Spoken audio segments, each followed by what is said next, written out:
Let's do the orange Azodye. So I'm just going to start with the UV. So we've got the starting material, the naphthol. That's basically what it's looking like, and it's funny because you can see the main absorption is at 226. You can still see some of them occurring here up to 331, then it dies out. But this one actually has almost like a light brownish color. Whenever you see brown, it's not typically associated with absorption of visible. Normally, a lot of times it's a slight amount of organic decomposition. So if we could recrystallize it and it stayed brownish, then we would have to say that there's something about it that's absorbing a certain amount of visible at low levels, creating the brown color. Otherwise, it's decom. If it was to recrystallize and come back white, then we know it's decom. Aniline, this is typically what it looks like. Catches photons very easily. What's interesting and worth some discussion is how this time around you have to run yours out to 600. You can run it to 800 if you want, but clearly there's a big absorption from 400 almost right up to like 560, 580. So clearly you're absorbing in this range. And come back on the discussion, what you're seeing is the leftover visible orange-red because it's absorbing all of this. So you can make that comment in your discussion. On to, that was the product. So aniline, I don't want to break my own rule here because technically you're always supposed to draw the structure. So aniline, there's aniline, and you can clearly see the NH2 stretches are these right here. That's that group, including even this one. These stretches right here are your sp2 hybridized carbons, or aromatic carbons with the hydrogen stretching. We don't see the classic mono-substitute pattern here, so we'll ignore that. Maybe I'll switch to this, it's easier to see it. 1620 and 1600. Now, one of these is going to be the NH bend. The other one is likely to be the aromatic. And it's a bit touch and go because you see the 1498 is also really prominent. That could be an NH bend as well. So I guess what I would say is I would circle these three only because I'm not sure and say that two of these could easily be associated with a type of NH bend, and the others are part of the aromatic carbon-carbon double bond stretch. So for this one, I'm a little bit not even sure myself. One of these for sure, most likely one of these two is NH bend, and it's not normal to see the 1498. So you know what? I would say, why don't we just say for sure one of these two is the NH bend. The other one of these two at 1600-ish would be carbon-carbon double bond stretch. I'm going to leave that one alone because I'm not sure.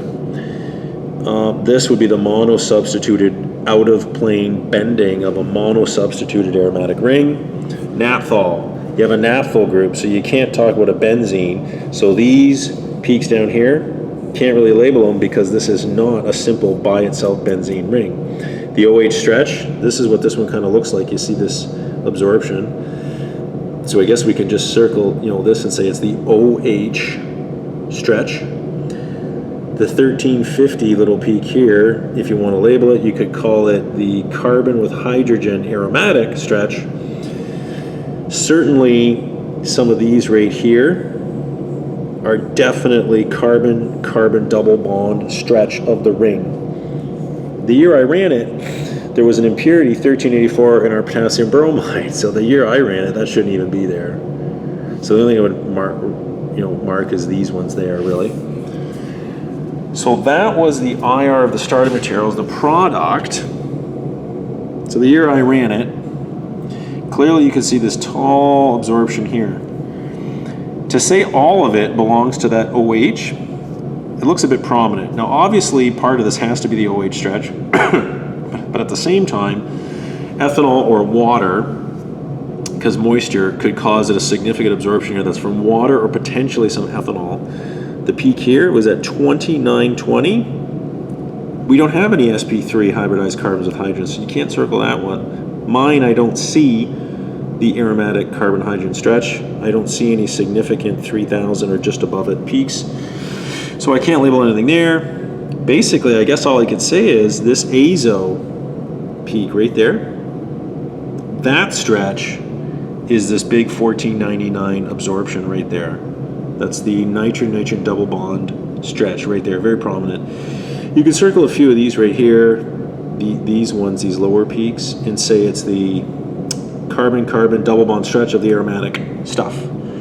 One of these is a mono-substituted ring, but I don't see clear as day the two classic peaks for that, so I'm not going to label it. Not much to label here. And even when we get to the proton, there's really not too much to circle here either. On Blackboard, I believe I have a spectra that was run on a 500 megahertz. So you really get beautiful resolution of the aromatic peaks. On ours, you're only going to see this little doublet and another doublet over here. This is going to look like a forest of peaks on ours. And that's basically all you're going to see of that compound. When this was run back then, clearly at 1.5, that was a lot of water moisture that the NMR proved is in here. So when I go back to my IR, because the NMR showed water, I can clearly say this peak has a significant amount of water in the moist sample. The carbon-13, which I posted, it's not super clear, and I don't expect you to assign this. It's just there for the sake of ballpark counting. You've got 6, 7, 8, 9, 10. 10 plus 6, 16 carbons. So when you just give this a really quick look, you can kind of see 1, 2, 3, 4, 5, 6, 7, 8, 9, 10, 11, 12, 13, 14, 15, 16, 17. So obviously there's more peaks here than that compound has. So what you're seeing is a mixture of maybe some starting material and things like that. I don't expect you to assign the carbons per se.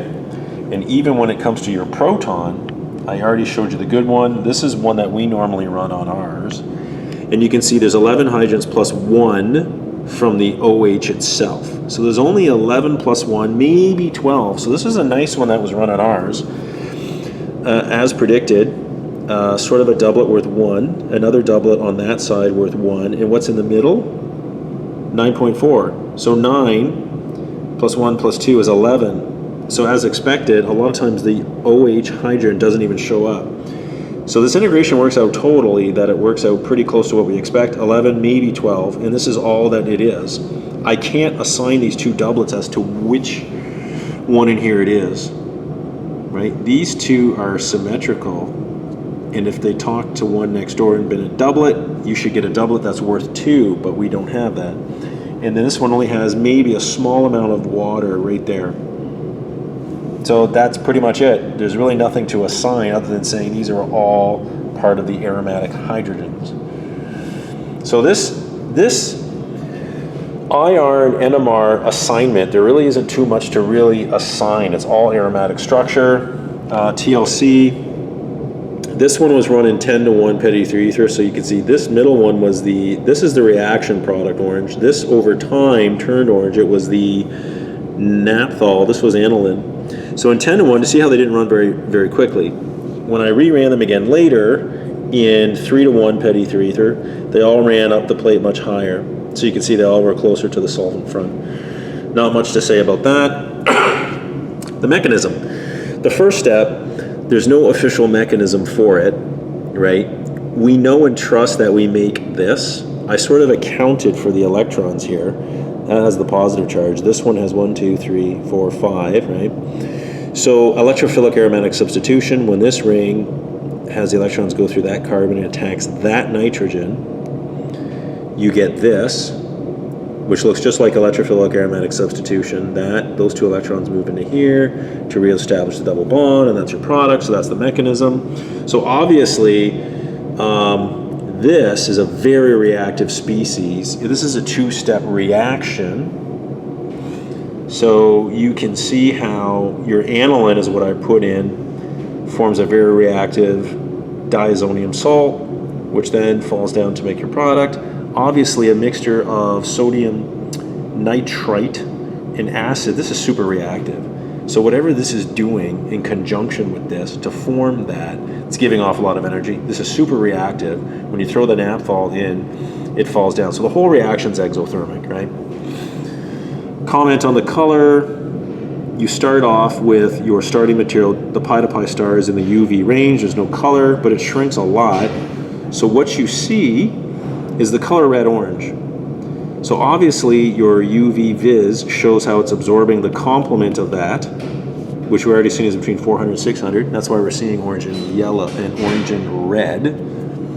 We already talked about how it's exothermic overall and why the yield. Now typically people are getting 50 to 60%. The reason why, it's a reaction that either, we'd have to check the filtrate on this, either it's such a vigorous reaction, either we are losing some of this organic compound when we make this, right? And or when this reaction proceeds, we're actually losing organic material to decomposition. It doesn't look too brown, but to check that, we'd have to do an HPLC on the filtrate to see where the rest of the organic compound is going. The NMRs of the stuff we filter is really clean looking, so we definitely would have to do HPLC check for all organic material.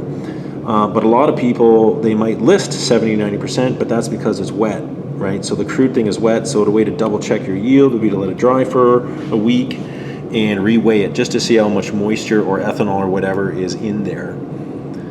So that's all we got.